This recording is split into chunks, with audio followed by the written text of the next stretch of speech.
सांगायचं कारण की आज आहे संक्रांत. आवरल का? थोडं राहिलं.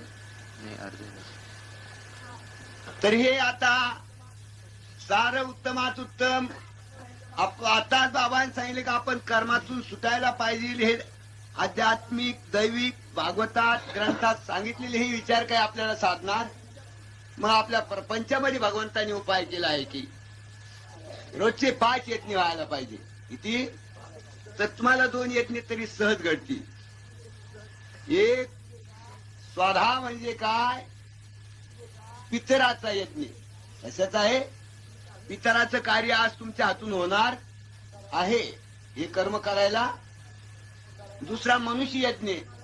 त्याच टायमाला कोणी अतिथ आला त्याला जीव घालणं हा मानुष यज्ञ.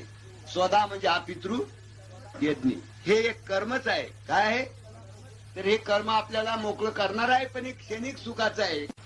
म्हणून या करताने हे लावलेली प्रथा ही करायला, संसारही करायचा आणि त्याच्यात कर्म बी दिले आहे देवानी ते बी पाहायचे. तर आज काय आहे? तीळ संक्रांत आहे.